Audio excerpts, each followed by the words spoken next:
Donc, c'est la communication à venir, après celle de Francis Michaud, qui va donc aborder cette question essentielle de la formation à l'interventionnel actuel et à venir, et pour quels opérateurs. C'est très important parce que c'est là qu'on va peut-être mieux voir les nouvelles frontières, finalement. Alors, Francis Michaud reprend la parole à distance. Oui, Oui. merci beaucoup. Vous m'entendez, j'ai remis le micro. Donc, je vais partager l'écran. Voyons, c'est ça. Voilà. Bon, la première. Attends, Voilà, on y est.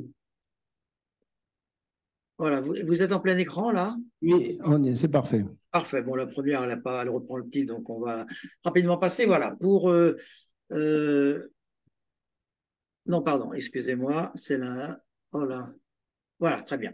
Oui, donc pour un peu parler de cette formation, je crois utile quand même de revenir au point de départ de la formation initiale, parce qu'elle a quand même beaucoup bougé depuis quelques années. Et vous avez là le tableau, qui est le tableau qui a été beaucoup repris dans des tas de formations, de congrès, etc., mais que l'on doit à Benoît Schlemmer, qui date de 2016 et qui il avait concocté au moment où il était missionné par le ministère et le gouvernement pour justement proposer un nouveau schéma de formation initiale pour ce troisième cycle des études médicales. Et donc, vous voyez, globalement, parce qu'on ne peut pas quand même je crois, dispenser de cela, vous voyez que cette internat nouvelle mouture depuis 2017, puisque la réforme est appliquée il y a 6 ans maintenant, à cette phase socle d'un an, c'est vraiment un rappel parce que je pense que vous le savez tous, avec une seconde phase, une deuxième phase, pardon, d'approfondissement sur 2 ou 3 ans selon les spécialités,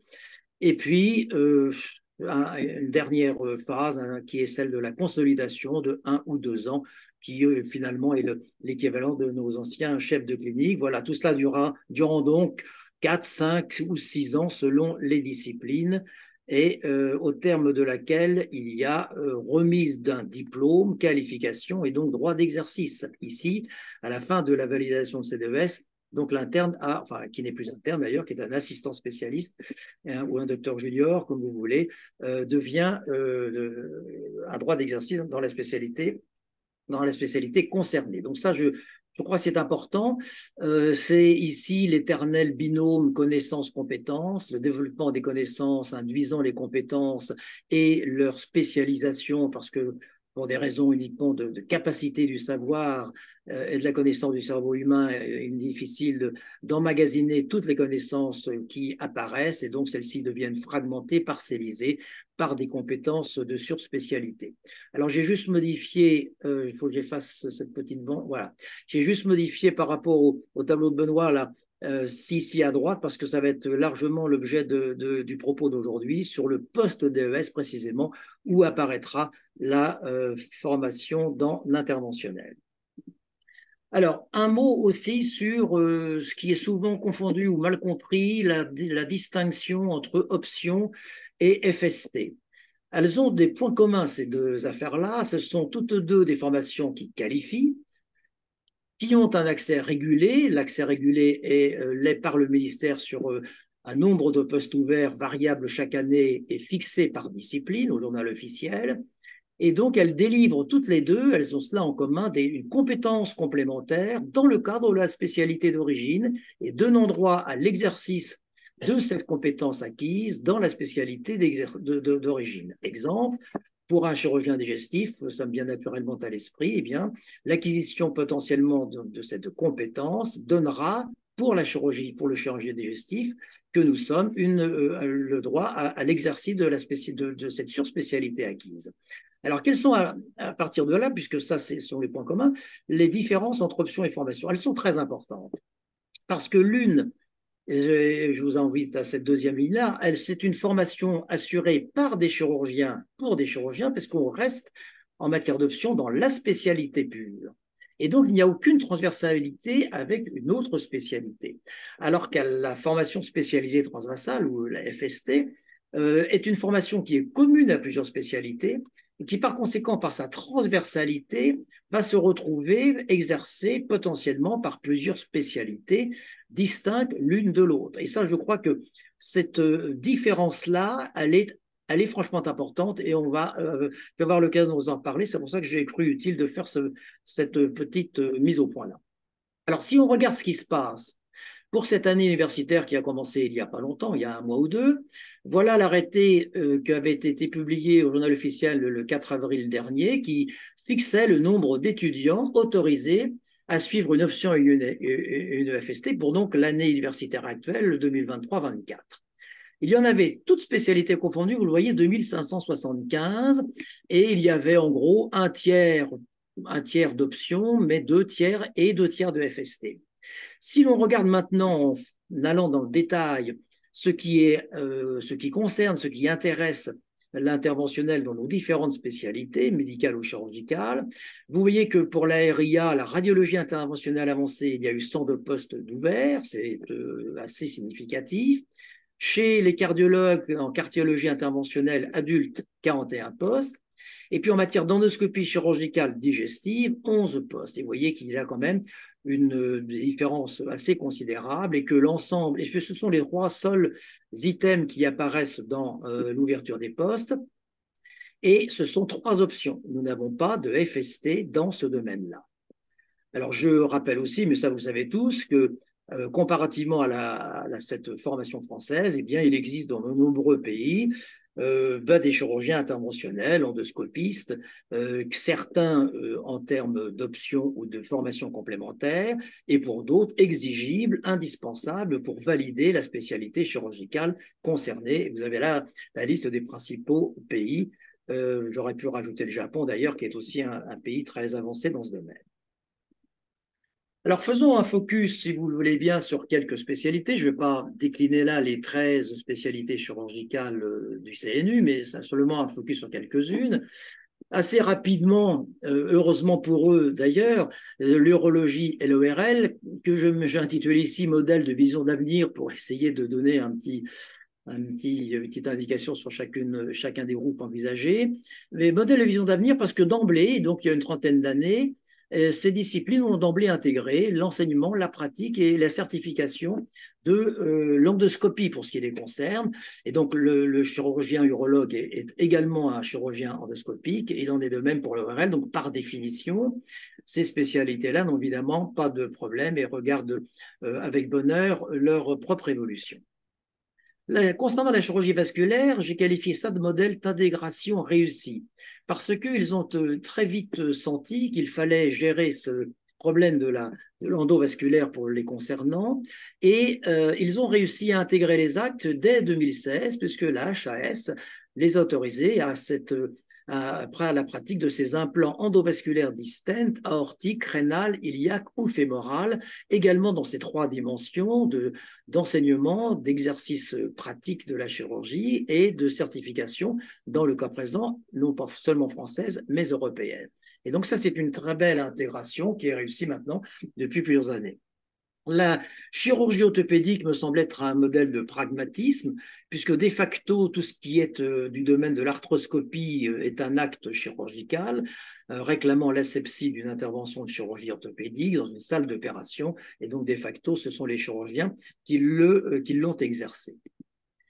Si on regarde ce qui se passe maintenant du côté de la radiologie, que je qualifie de modèle d'organisation, parce que les radiologues ont parfaitement organisé leur affaire de radiologie interventionnelle, en mettant donc cette option de radiologie interventionnelle avancée, RIA en acronyme, qui est parfaitement organisée avec des actes propres dont ils ont défini les conditions d'implantation, les conditions techniques, et la durée de l'apprentissage, dont ils ont précisé les compétences dans des services de radiologie agréés avec des équipes qualifiées et identifiant des surspécialités de radiologie interventionnelle d'organes, dont ils ont bien défini l'enseignement qui est un enseignement national assez classique, hein, qu'on retrouvera partout, avec l'e-learning et puis des séminaires par an, 4 ici, avec bien entendu des simulateurs, dont ils ont également fixé la durée de 4 semestres.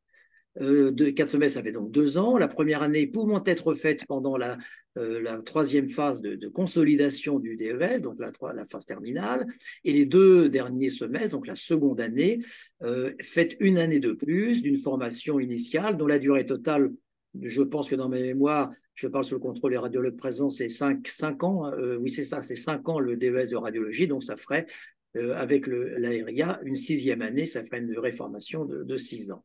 Enfin, ils ont subdivisé ou surspécialisé l'option RIA en 3 mentions possibles, dites NRI pour neuroradiologie interventionnelle et sous le contrôle de notre collègue de salle qui interviendra tout à l'heure, RIV pour l'endovasculaire et les urgences et RIO pour l'oncologie à la douleur.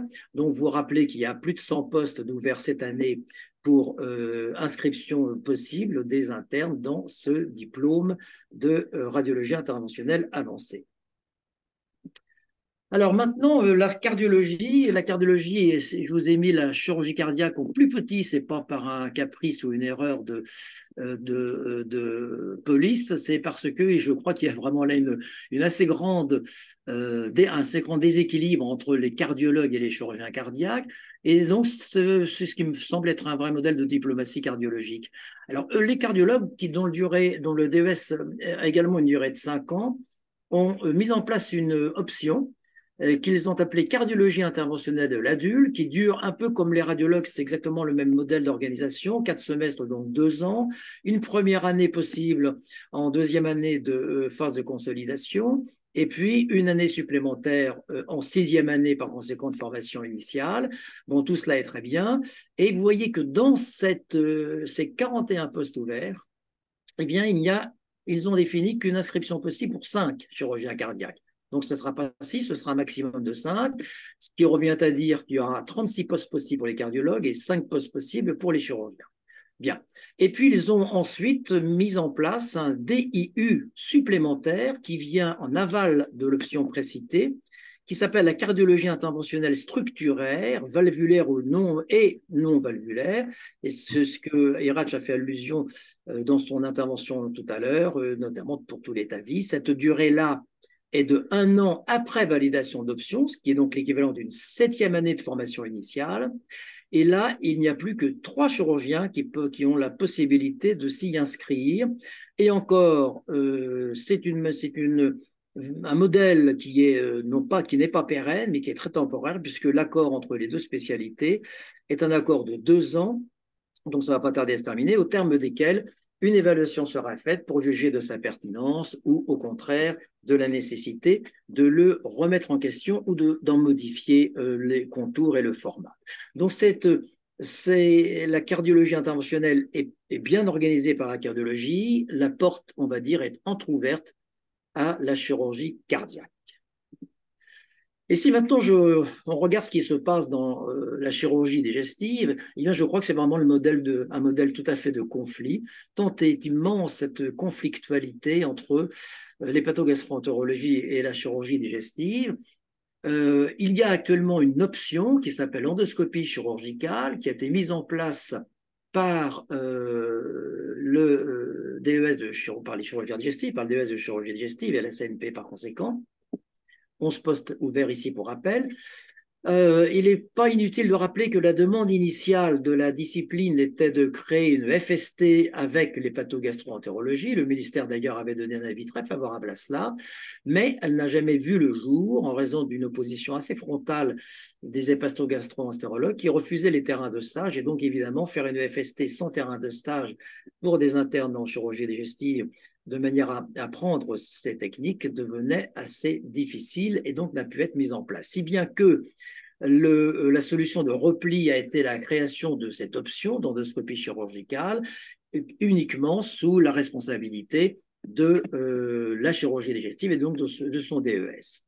Alors, il est clair qu'on est confronté dans cette situation à une évolution des techniques qui génère une évolution des compétences. Je fais ça très rapidement, puisqu'on est passé en l'espace de 3 décennies, d'une trentaine d'années, de la laparotomie à la laparoscopie, un petit passage éphémère par le single port pour arriver sur la robotique. Tout cela ayant en commun une approche de l'organe de dehors en dedans, finalement, avec l'évolution universitaire de la discipline sur la colonne de droite.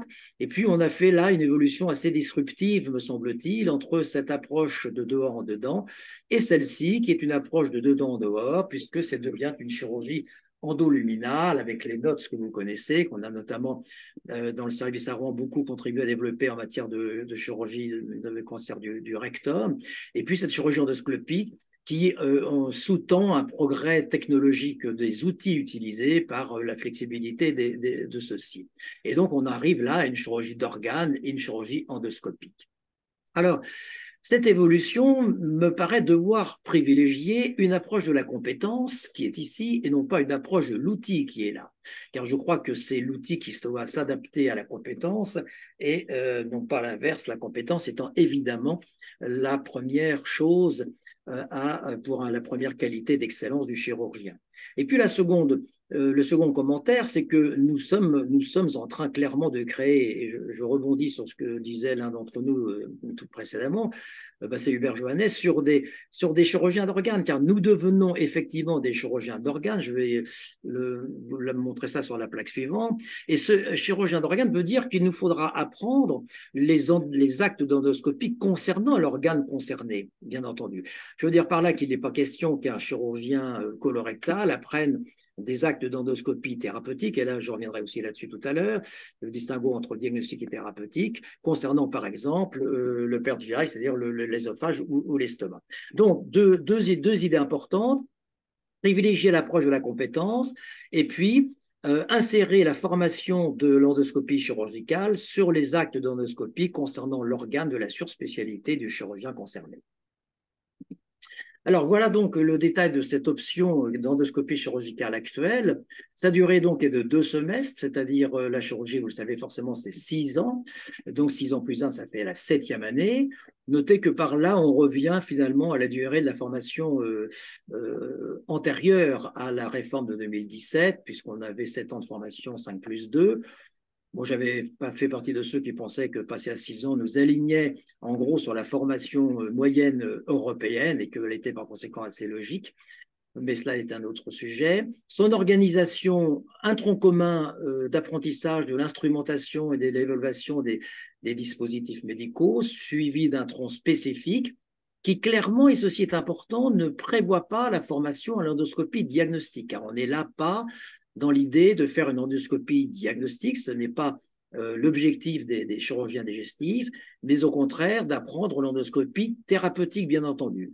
L'option prévoit 3 choix possibles, et là on revient aussi sur la compétence d'organes, soit le colorectal, soit l'œsogastrique, soit l'hépatobilio-pancréatique. Ce sont des choix exclusifs. Il n'est pas prévu de faire 2 sur 3, par exemple, dans cette option. En revanche, il est souhaité et demandé que le candidat choisisse au moins 2 des 5 approches possibles qui sont ici marquées, transombilicale, transandale, enfin, vous pouvez les lire selon ce qui est écrit ici. Et donc 2 des 5 approches possibles, pas davantage. Si on peut imaginer que la transombilicale va être un peu transversale, si je puis dire ainsi, à l'ensemble des candidats, ben ça en fait choisir une autre et vous voyez qu'on retombe là sur les différents choix de spécialités d'organes précédents.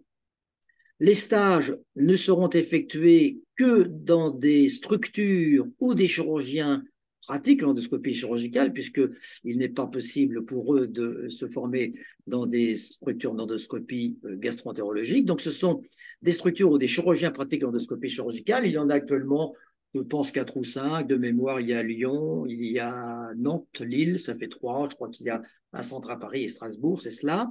Et puis, l'enseignement, c'est l'enseignement est évidemment tout à fait classique, hein, vous le lisez là, formation théorique, apprentissage de la gestuelle, e-learning, les stimulateurs sous toutes leurs formes. Comme pour le DES de chirurgie digestive, l'étudiant, on va dire cela comme ça, aura un portfolio numérique et puis validera ses stages donc, dans ces 4 ou 5 structures agréées.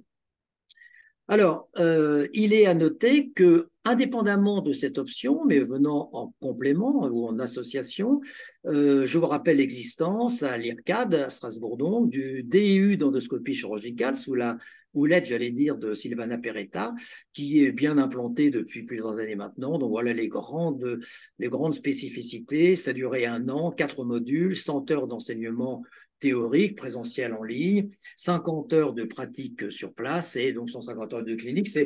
un DU qui marche très bien, qui a formé une cinquantaine, je crois, de chirurgiens digestifs français, mais plusieurs centaines de chirurgiens digestifs étrangers. Donc voilà pour cette option d'endoscopie chirurgicale qui concerne la chirurgie digestive. Alors, maintenant, si on globalise un peu tout ce que je viens de vous dire à propos de ces quelques focus de spécialité, la formation n'aura rien et n'a rien actuellement d'original. Elle est double, bien entendu, théorique d'une part, pratique d'autre part. La formation théorique est commune à tout ce qui se fait actuellement dans la formation chirurgicale au niveau de la formation initiale des 5 ou 6 premières années selon les spécialités. Donc un apprentissage par compagnonnage numérique et simulation, un partage de connaissances théoriques par e-learning sur des plateformes d'apprentissage, et puis des connaissances spécifiques formées par les pairs, de manière plus présentielle, ou en présence, on va dire plutôt, en stage, auprès de collègues ou de RCP. À cet apprentissage théorique s'associe naturellement un apprentissage pratique. On retrouve là aussi tous les outils de l'apprentissage pratique, les simulateurs, l'animal, le cadavre. Ceci est important parce qu'à l'heure où il est assez débattu, voire discuté, il est important de rappeler son importance et ce que nous pensons être essentiel dans la formation des jeunes chirurgiens. L'industrie a été et sera probablement toujours un mode de formation, en veillant à éviter cette confusion entre le lien d'intérêt et les conflits d'intérêts. Et puis, je vous rappelle ici le document publié en novembre, enfin en 2017, on va dire, je ne sais plus certain du mois, je crois que c'est novembre, par la conférence des doyens, qui avait validé en quelque sorte ce partenariat avec l'industrie formatrice, à condition qu'il y ait une indépendance totale de l'un par rapport à l'autre et de l'autre par rapport à l'un, une transparence et évidemment une qualité pédagogique indiscutable. Alors les outils, une fois le cadre mis en place, quels sont les outils indispensables? J'évoquais à l'instant les cadavres et les pièces anatomiques. J'insisterai bien entendu sur ce modèle formidable du cadavre frais reperfusé qui a été mis au point, validé et qui est diffusé par notre collègue Jean-Pierre Richet de Poitiers. Je ne sais pas s'il nous écoute là, mais en tous les cas, c'est un très beau modèle. Sa qualité est excellente. Alors, la seule chose, si Jean-Pierre nous écoute, il en dira peut-être ce qu'il en pense. On pourrait lui regretter, mais uniquement pour la formation sur l'interventionnel, c'est que c'est l'absence de pathologie des tubes digestifs. Donc là, c'est une chirurgie, entre guillemets, sur organes sains, bien entendu. Francis, je suis obligé, non pas de t'interrompre, mais simplement de te signaler que le temps est déjà dépassé. Si ah oui, alors je me dépêche, j'accélère, excusez-moi. Encore être le plus synthétique possible. Merci. Ça va être. Donc les modèles animaux, leur coût, chacun le connaît. La nécessité d'équipes formées, chacun le sait. Son encadrement réglementaire s'est enrichi malheureusement, mais ça, on est habitué. Et le modèle anatomique sur le porc est un grand classique, en sachant ses différences par rapport à l'humain que je vous ai rappelé là quelques-uns. Les simulateurs, il y en a beaucoup, donc ils font partie évidemment de la formation. Enfin, un mot sur le compagnonnage, juste 3 mots, peut-être et non pas un. Méthode d'apprentissage dont je pense on ne peut pas et on ne doit pas se dispenser parce qu'il permet d'inculquer les vrais principes de vie professionnelle, la transmission de sens, la transmission de valeurs morales et éthiques. Autrement dit, de ne pas oublier l'humain derrière la technique. Alors, à cette évaluation des outils, ces outils, je veux dire, de formation, il y a forcément une évaluation nécessaire, évaluation sur simulateur que vous voyez ici, dont la grande qualité est qu'elle permette un enseignement individualisé au rythme de chacun et par conséquent infiniment supérieur à l'enseignement identique pour tous. La grille OSATS, qui vous est peut-être moins familière, qui est une évaluation objective structurée des habiletés techniques, qui est une sorte d'écos finalement, puisqu'il permet d'évaluer parfaitement l'interne sur l'exécution de gestes techniques et donc en mesurant sa performance.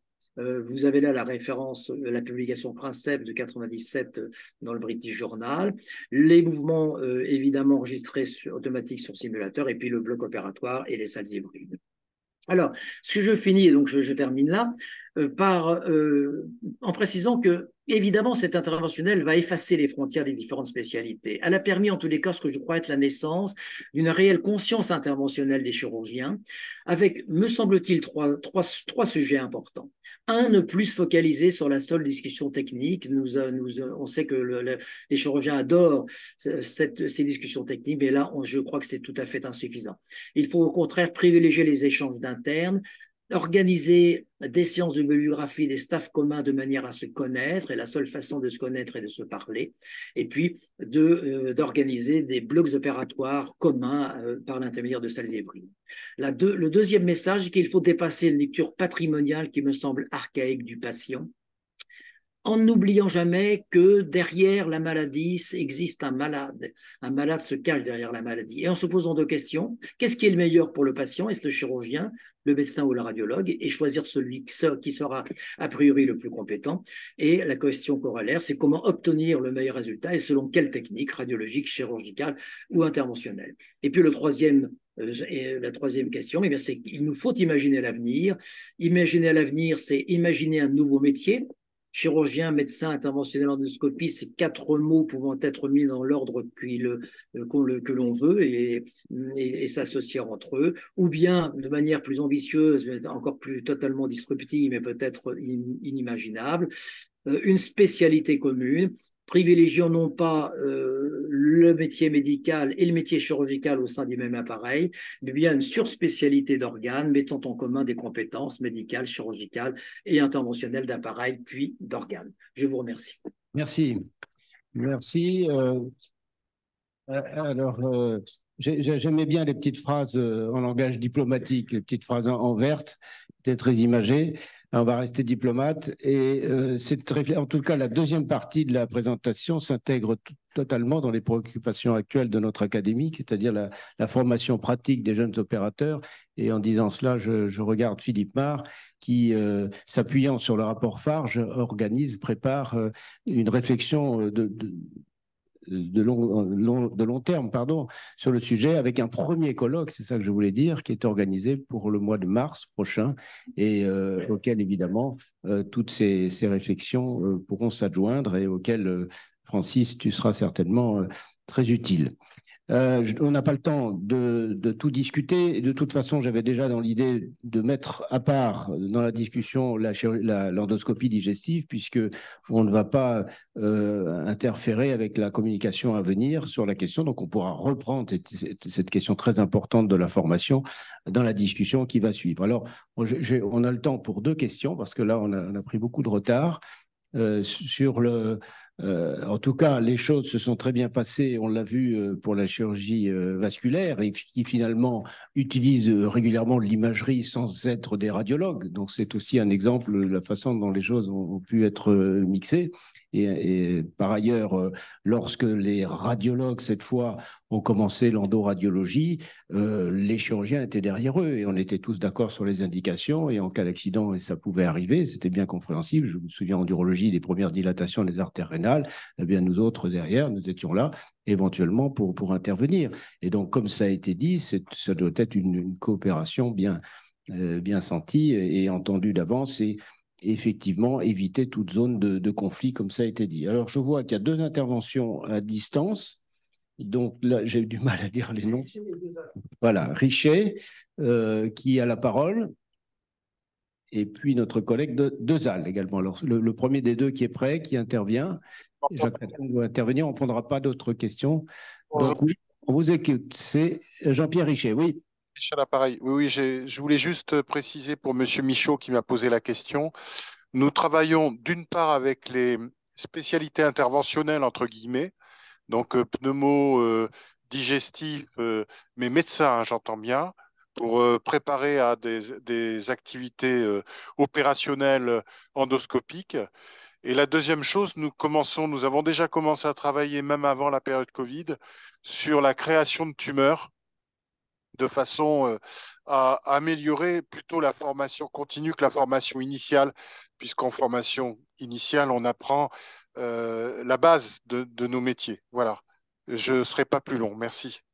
Bon, un commentaire de Francis Richaud. Enfin, Non, commentaire. non, non, je suis ravi que Jean-Pierre Richer, effectivement, développe un modèle avec des tumeurs, parce que pour la formation continue, comme il a dit, c'est effectivement l'outil idéal pour la formation continue, ça sera encore plus pertinent et performant.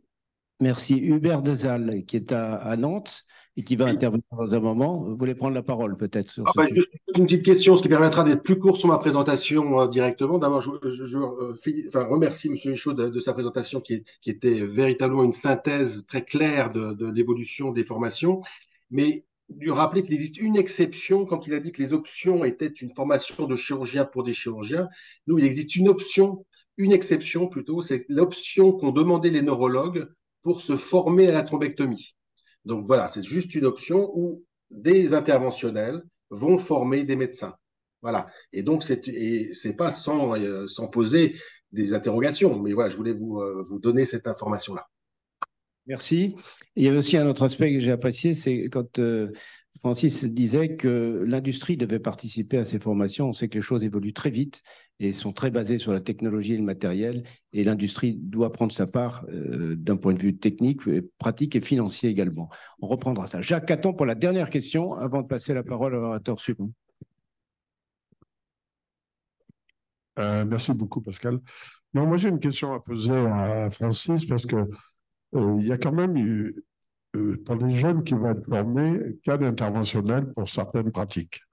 Il y a quand même une perte de savoir, de compétences qui va se faire. Par exemple, si on est obligé de convertir l'opération d'interventionnel en pratique opératoire classique, dans 5 ans, dans 10 ans, je ne sais pas si les chirurgiens sont capables aujourd'hui de faire cette conversion. Et comment peut se faire l'enseignement pour qu'il n'y ait pas cette perte de savoir?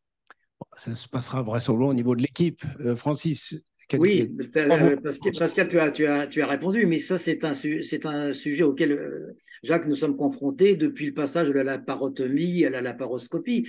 On a déjà eu ça. Moi, je me souviens d'un chef de clinique et d'un PH dans le service qui savait pas faire le tour d'un œsophage en celluloscopie parce qu'il avait dû convertir en laparotomie et à ventre ouvert, il ne savait pas faire le tour d'un œsophage parce qu'il ne l'avait jamais appris, il n'en avait jamais vu, des reflux opérés à ventre ouvert. Donc, si ça fait partie ça, de la transition, de la transmission du savoir et du savoir-faire chirurgical. Je crois que c'est ce qu'on observe déjà, donc on a observé déjà depuis quelques années. Mais tu as raison de souligner, c'est un aspect important qu'il faudra prendre en compte. Et la transversalité reste quelque chose d'absolument fondamental dans l'organisation des nouvelles équipes.